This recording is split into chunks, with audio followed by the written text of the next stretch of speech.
먼저 31절 보겠습니다. 그런즉 이 일에 대하여 우리가 무슨 말하리요? 만일 하나님이 우리를 위하시면 누가 우리를 대적하리요? 앞에 보면 그런즉 이 일에 대하여 우리가 무슨 말하리요? 그랬습니다. 이 일은 무엇입니까? 바로 하나님께서 예수 그리스도를 통하여서 우리를 하나님의 자녀 되게 하신 것을 말씀합니다. 그리고 태초부터 하나님의 자녀로 우리들을 예정하시고 부르심을 말씀하고 있습니다. 예수님의 모든 구원 사역에 대해서 말하는 것이기도 합니다. 이 일에 대하여, 이 일은 바로 밑에 보면 만일 하나님이 우리를 위하신, 이 일은 바로 우리를 위하신 일이다. 또 그 일은 뭐냐? 32절에 또 나와 있습니다. 자기 아들을 아끼지 아니하시고 우리 모든 사람을 위하여 내주신, 한마디로 우리를 구원하시려고 예수님을 보내주시고 십자가에 아낌없이 내어 주셨다는 거죠. 이 일과 계속 연결이 됩니다.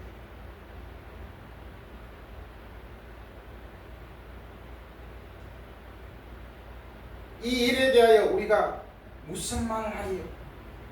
우리가 더 이상 하나님이 우리를 하나님의 자녀 삼아 주시고 죄인된 우리들을 구원해 주신 그 은혜를 생각할 때에 우리가 감히 어떤 말로도 표현할 수 없다는 것이 아니겠습니까?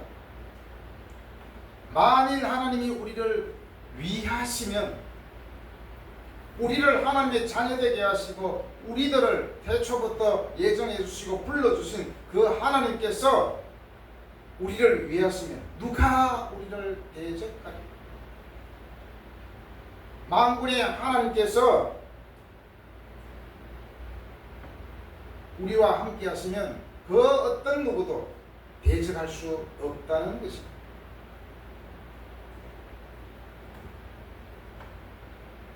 거의 비슷한 말이지만 하나님이 우리를 위하시면, 위하신다는 것은 몇 가지로 볼 수가 있습니다. 우리를 보호하시고, 우리를 변호하시고, 우리를 구원하시고, 우리를 책임져 주시는 것, 그것을 말씀합니다. 하나님께서 우리를 보호해 주시고 변호해 주시고 구원해 주시고 책임져 주시기 때문에 그 어떤 누구도 우리를 대적할 수가 없다라는 것입니다. 누가 우리를 대적하리요? 이것은 전혀 대적자가 없다라는 그런 말씀입니다. 누가 대적하리?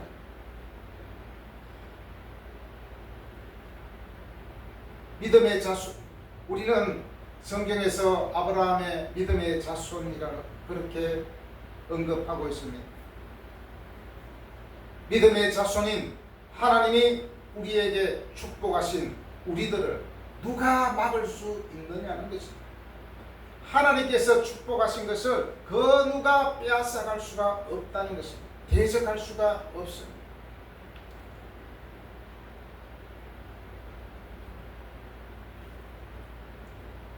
우리가 아직 죄인 되었을 때에 예수님께서 우리를 위하여 죽으심으로 하나님께서 우리에 대한 자기의 사랑을 확정해 주셨습니다. 예수님을 우리에게 보내주시고 우리를 구원하여 주신 그 하나님께서 우리를 위하시면 그 어떤 누구도 우리를 대적할 자가 없다는 것입니다.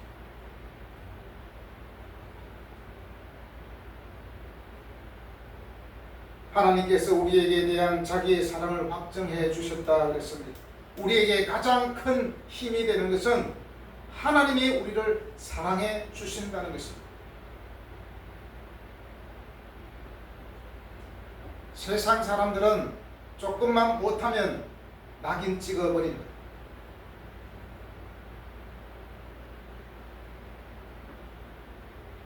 예수 믿는 사람이 때로는 세상 사람이 봤을 때는 실패자일 수도 있고 어쩌면 무능할 수도 있고 여러 가지로 부족한 것도 있다 할지라도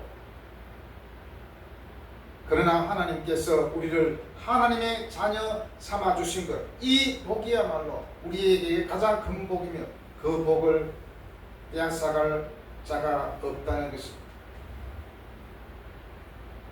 예수 믿는 사람이 가장 우리가 확신을 가지고 있어야 되는 것은 여전히 하나님은 우리를 사랑하신다는 것입니다. 예수님을 십자가에 죽기까지 우리에게 위하셨는데 그 하나님이 우리를 그냥 두시겠냐는 것입니다. 아까도 언급했지만 자기 아들을 아끼지 아니하시고 우리 모든 사람을 위하여 내어 주셨는데 어찌 그 하나님께서 우리를 그냥 내버려 두시겠습니까?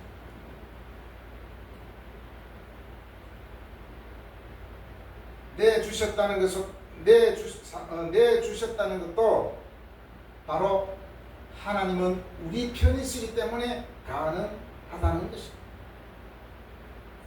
고대 로마 시대에 전쟁에 나가는 군사들에게 가장 큰 힘은 무엇이겠습니까? 바로 황제가 자신의 편이라는 것입니다. 바로 우리에게 우리 편이 되시는 하나님께서 그리스도를 내어주시고 하나님께서 우리를 위하시는 하나님께서 우리의 편이 되신다는 이 사실을 우리는 꼭 기억해야 됩니다.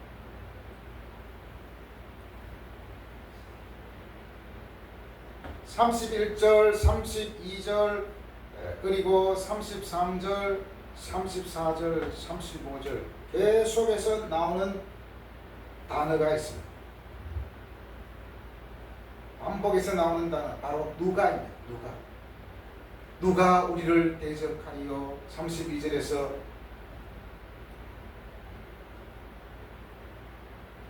32절이 아니네요. 33절에서 누가 능히 그리고 34절에서 누가 정죄하리 또 누가 우리를 35절에서 누가 우리를 그리스도의 사랑에서 끊으리요. 누가 나옵니다.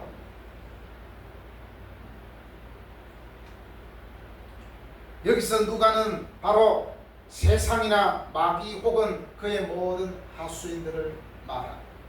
우리를 넘어뜨리려고 우리를 죽게 하려고 하는 그 모든 것들이 우리를 괴롭히지만 하나님 앞에서는 그들도 무용지물이라는 것입니다. 34절에서 누가 능히 하나님께서 택하신 자들을 고발하리요. 고발은 우리가 잘 알듯이 재판소에 고발을 하잖아요. 하나님께서 택하신 자들을 누가 고발하리요. 바로 이것은 이미 하나님께서 우리들에게 판결을 내렸기 때문에 그 누구도 우리를 고발할 수 없다는 것입니다. 이미 아낌없이 내어주신 예수 그리스도를 통해서 우리는 의인이라 하나님께서 불러주셔서 더 이상 너희들은 죄에 시달리지 아니하고 너희들은 죄인이 아니야. 하나님의 자녀야.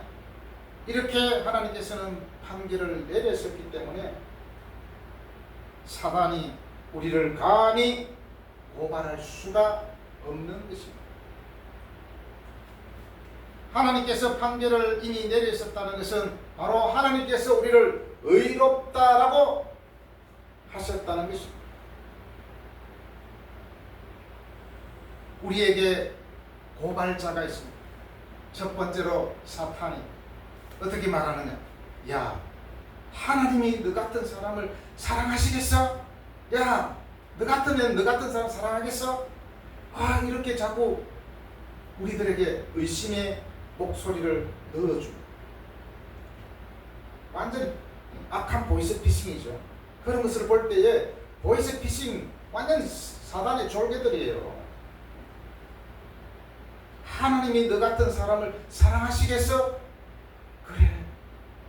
그래 내 같아도 내 같은 사람 사랑하지 않을 거야.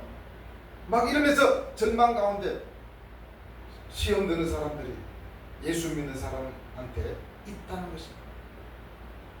이것을 절대로 보이스피싱에 넘어가서는 안 돼요. 아니야. 하나님은 지금도 나를 위하여 사랑하시고 변함없으시고 예수님은 지금도 하나님의 우편 보좌에서 나를 위하여 간구하고 계셔 라는 믿음을 가져야 돼요. 두 번째로 고발자들은 누구입니까? 바로 사람들입니다. 이 사람들은 하나님을 알지 못하는 사람들의 특성이죠. 그 사람의 과거 그리고 그 사람의 실수를 기억하며 비난합니다.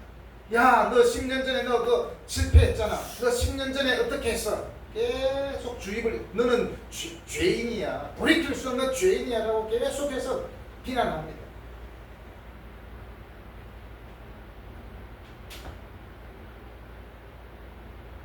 물론 사람이 범죄를 저지르면 죄인으로 재판을 받아야 되잖아요. 또 더 잘못하면 교도소에 가기도 하고. 그런데 우리가 알아야 될 게 있어요. 저 친구가 도둑질을 했어요. 도둑질을 하고 경찰서 갔다 왔어요. 그런데 우리는 그 친구가 도둑질해서 경찰서에 갔다 온 걸 알아요. 자, 이 아는 사실을 만약에 마이크 들고 다니면서 여러분, 이 친구는 도둑놈이에요. 이 친구는 돈을 훔쳤어요. 경찰서에 갔다 왔어요. 막 비난하고 이렇게 하면 어떻게 될까요? 잡혀갑니다. 저 사람이 죄인이야 라고 지적할 수가 없습니다. 그것도 사실 죄예요. 그리고 고발자가 또 마지막으로 있습니다. 바로 우리의 양심입니다. 아씨, 나는 실패했어. 나 또 넘어졌어. 또 화를 냈어.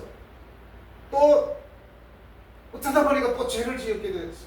계속 이렇게 하면서 아유, 나는 실패자고, 나는 또 넘어졌고, 나는 또 화를 냈고, 아유, 나는 진짜 구제불능이야. 여기에 우리 마음을 뺏겨서는 안 됩니다. 이게 뭡니까? 사단이 주는 음성. 예수님은 우리를 멸망시키기 위해서 십자가에 죽지 않으셨습니다. 우리를 살리시기 위해서 십자가에 죽으셨다는 사실을 우리는 기억해야 합니다. 그래서 그 누구도 우리들을 고발할 수 없어요.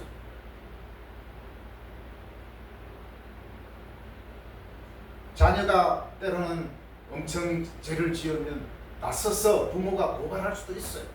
부모가 엄청 나쁜 짓을 하면 아들이 고발할 수 있어요. 그러나 하나님 앞에서는 그렇게 할 수 없다는 것입니다. 이제 34절에서 또 누가가 나오죠. 누가 정죄하리라. 정죄는 여러 가지 말이 있죠. 정죄는 비난이라는 말을 할 수도 있고, 비난하고 저주하고 그런 뜻이죠. 정죄는 저주하고 비난한다.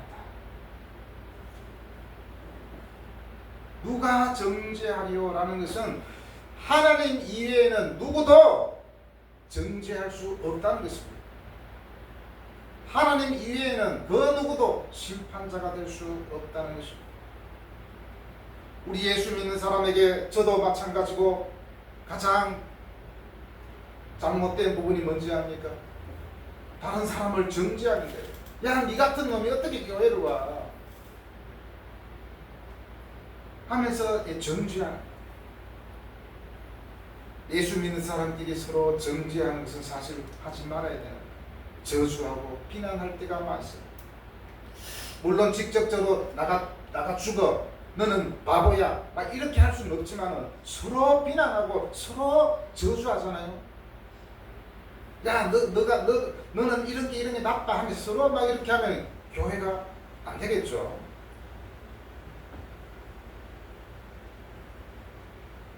누가 정죄하리요? 34절에서 말씀하면서 뒤에 이어서 뭐라고 되어 있습니까? 죽으실 뿐만 아니라 다시 살아나신 이는 그리스도 예수시니 그는 하나님 우편에 계신 자여 우리를 위하여 간구하시는 자시니라. 바로 예수님은 우리를 결코 정죄하지 아니하신다는 것입니다. 오히려 우리를 위하여 간구하신다는 것입니다. 실패하고 좌적 실패하고 또 화를 내고 넘어졌을 때 세상 사람들은 또 사단은 또 넘어져서 또 실패해서 이렇게 저주할지 모르지만 예수님은 그렇지 않다는 것입니다. 우리의 형편과 우리의 사정과 우리의 모든 것을 알고 있기 때문에 오히려 우리를 위하여 간구를 하신다는 것입니다. 아버지, 저 성도는 비록 실패하고 넘어지고 이렇게 했다고 할지라도 하나님 절대로 내가 보장할 테니 저 사람을, 저 성도를 다시 한 번 더 기회를 달라고 이렇게 말은 하지 않겠지만 절대로 저 사람은 실패자가 아닙니다. 죄인이 아닙니다. 이미 내가 죄값을 지불했기 때문에 실패자가 아닙니다. 라고 하나님께 간구한다는 것입니다. 오히려 우리가 절망 가운데 실패 가운데 죄 가운데 있다 할지라도 우리 주님은 거기에서 돌이킬 수 있도록 계속해서 우리를 위해서 간구하신다는 것입니다. 그것을 우리는 꼭 기억해야 됩니다. 그 누구도 우리를 비난하고 저주할 수 없습니다. 오직 하나님만이 우리들을 심판할 수 있다는 것입니다. 아까도 말씀드렸지만 예수님께서는 결코 우리 신자들을 멸망시키기 위해서 오신 것이 아니라 구원하기 위해서 죽으시고 우리를 위해서 부활하셨다는 사실을 우리는 꼭 기억해야 됩니다. 제가 늘 강조하는 말씀 가운데 그런 게 있지 않습니까? 우리 안에 이루시는 분은 예수 그리스도이심을 우리는 고백해야 됩니다. 하나님은 합력하여 선을 이루시는 분이라는 사실을 우리는 고백해야 됩니다. 그것이 우리 신앙인이 끝까지 신앙을 지키기 위한 중요한 이유입니다. 내 안에 이루시는, 내가 비록 평생을 실패하고 여러 가지 연약해서 우왕좌왕하고 막 이렇게 살지만 결국에는 내 안에 구원을 이루시는 분은 예수 그리스도이심을 믿어야 돼요. 내가 볼 때는 세상 사람들이 볼 때는 실패한 것 같고 세상 사람들이 볼 때는 아무것도 아닌 것 같지만 그러나 하나님께서는 하나님 앞에서 우리는 합력하여 선을 이루시는 그분을 우리는 믿어야 돼요. 하나님은 결코 우리들을 실패자로 부르지 않으셨습니다. 하나님은 결코 우리를 멸망자로 부르지 않았습니다. 바로 생명으로 불러주셨습니다. 그렇기 때문에 우리는 결코 스스로를 자책할 필요도 없습니다.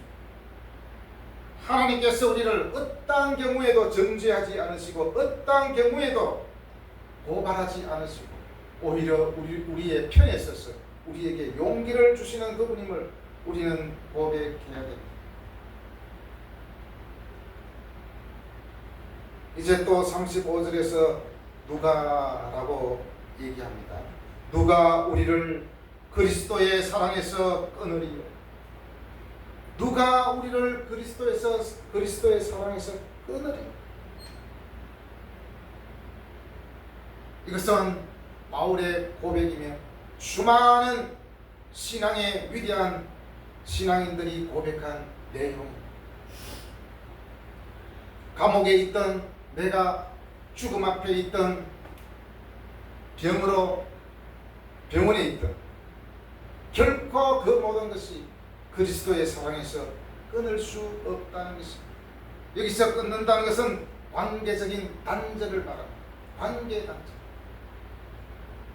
사람에게 가장 비참한 게 뭐냐? 관계 단절이에요. 이 세상에는 수많은 사람들이 있잖아요. 수많은 사람들과의 사이에 가장 힘들고 어렵고 화가 나는 것은 뭡니까? 단절되는 거예요. 자, 사람들이 죄를 지으면 어떻게 합니까? 교도소로 보냅니다. 교도소로 갔다는 것은 뭐죠? 단절시켜 놓는다는 것입니다. 단절시켜야만 더 이상 다른 사람에게 해를 끼치지 않지 않습니까? 끊는다는 것은, 관계가 단절된다는 것은 굉장히 사실은 상처입니다. 그 관계가 단절되지 않기 위해서 때로는 죄 안 짓고 착하게 사는 사람들이 있거든요. 물론 교도소 가지 않기 위해서 죄 짓는 것은 사실 죄 안 짓는 것은 아닙니다.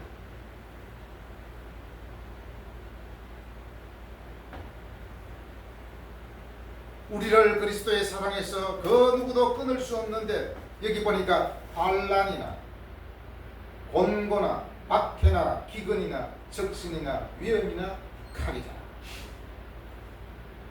한마디로 우리의 인생에 있어서 어떤 고난이나 그리고 기후 때문에 기근이 왔을 때, 어떤 사람들의, 세상 사람들의 박해가 있을 때 칼을 들이댄다 할지라도 우리를 그리스도의 사랑에서 끊을 수 없다는 것입니다. 사랑에서 끊을 수 없다는 것은 뭐죠?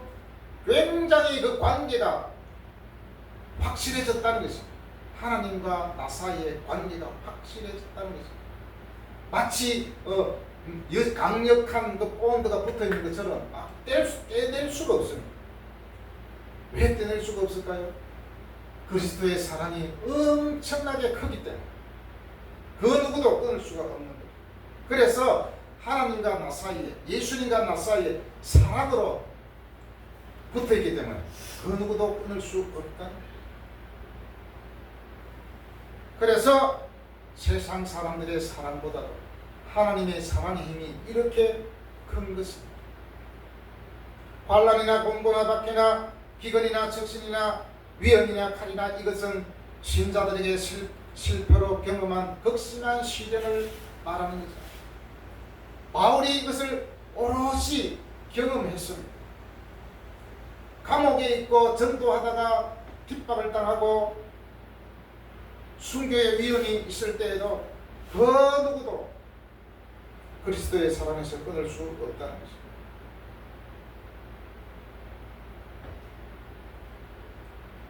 그래서 38절 39절에서 또 강조하고 있습니다. 38절에서 내가 확신한다는 것은 그 어떤 것이 있어도 나와 하나님 사이에 갈라놓을 수 있는 그 어떤 것도 없다는 것을 난 확신한다는 거죠. 사망이나 생명이나 천사들이나 권세자들이나 현재일이나 장래일이나, 장래일 뭡니까? 내가 죽는다 할지라도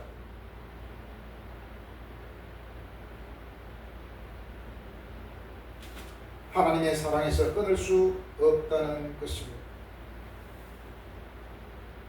사망은 사실 우리 사람에게 있어서 가장 고통스러운 순간일 수 있습니다. 일 수 있다는 게 아니라 가장 공포의 대상입니다. 사망은 두려움의 극치지만 신자의 죽음 속에서도 그리스도의 사랑을 경험했기 때문에 바울은 나는 확신한다. 얼마나 확신했으면 이런 고백을 할까? 더한 고백을 빌립보서 1장 20절 21절에서 온전히 살든지 죽든지 내 몸에서 그리스도가 존귀하게 되게 하려 하나니, 내가 살든지 죽든지 살든지 나는 상관하지 않겠어. 내 몸에서 그리스도가 존귀하게 된다면 나는 그것으로 좋게 해. 그래서 21절에서 이렇게 고백합니다. 이는 내게 사는 것이 그리스도니 죽는 것도 유익하다. 죽는 것도 하나님 앞에서, 예수 그리스도 앞에서 그것도 유익하대요. 그러니 누가 감히 하나님의 사랑에서 끊을 수 있겠습니까?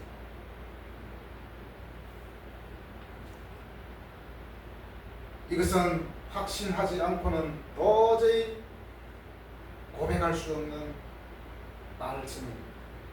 온전히 살든지 죽든지 내 몸에서 그리스도가 존귀하게 되게 하려 하나니 이는 내게 사는 것이 그리스도니 죽는 것도 유익하리라. 이것이 우리 그리스도인의 삶의 자세이며 하나님께서 구원하신, 예수 그리스도 안에서 구원하신 우리들의 삶의 자세입니다. 이제 39절에서 또 한 번 더 크게 강조하고 있습니다. 높음이나 깊음이나 다른 어떤 피조물이라도 우리 주 그리스도 예수 안에 있는 하나님의 사랑에서 끊을 수 없으리라. 다른 어떤 피조물, 즉 우리를 사망에 이르게 하고 우리를 괴롭히고 우리를 실패자로 낙인하고 이 모든 세상의 피조물이라서 뭡니까? 하나님이 다 지었다는 것이 아닙니까? 하나님이 지으신 그 어떤 것도 우리를 그리스도 예수 안에 있는 하나님의 사랑에서 끊을 수 없습니다.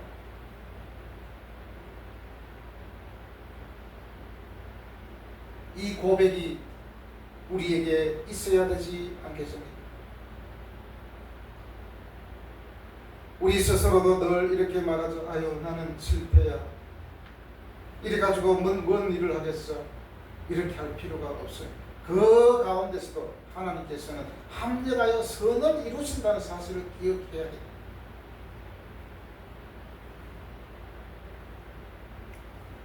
내가 자꾸만 이루려고 하다 보니까 그것이 실패로 느껴지는 거예요. 만약에 내가 엄청나게 돈이 많고 크게 세상적으로 볼 때 가장 크게 성공했는데, 그런데 하나님께서 나 너 몰라. 아무리 세상에서 성공해도 지옥 가면은 그게 무슨 성공일 수 있겠습니까? 비록 우리가 하나님의 자녀로서 정직하게 진실하게 비록 힘들게 산다 할지라도 내 안에 예수 그리스도가 있기 때문에 그 누구도 하나님의 사랑에서 끊을 수 없습니다. 이 믿음의 확신을 가지고 살아갈 때에 하나님께서는 반드시 우리 삶을 통해서 영광 받아주실 줄도 믿습니다. 정리하고 마치도록 하겠습니다. 우리는 그 누구도 정죄할 수 없습니다. 또 우리를 구원하신 하나님이 우리의 편이시기 때문에 그 누구도 우리에게 축복해 주신 그 축복을 빼앗아갈 수 없습니다.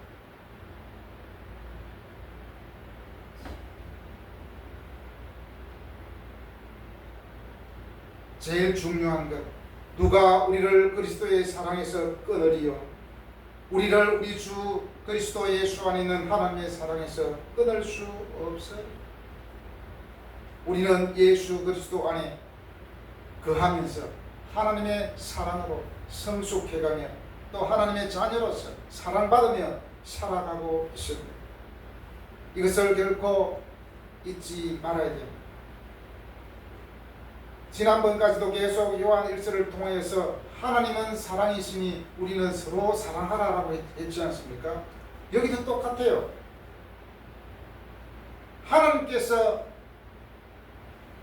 예수님을 통하여서 사랑해 주시고 우리는 하나님과 자녀로 맺어진 관계이기 때문에 그 누구도 하나님을 대신하여 저주하고 하나님을 대신하여 고발할 수 없으며 또한 우리를 그리스도의 사랑에서 끊을 수 없다는 사실을 확실하게 우리는 믿으며, 그래서 앞으로 우리의 삶이 믿음 안에서 예수 그리스도 안에서 이기는 우리의 삶이 되시기를 예수님의 이름으로 축복합니다. 아멘.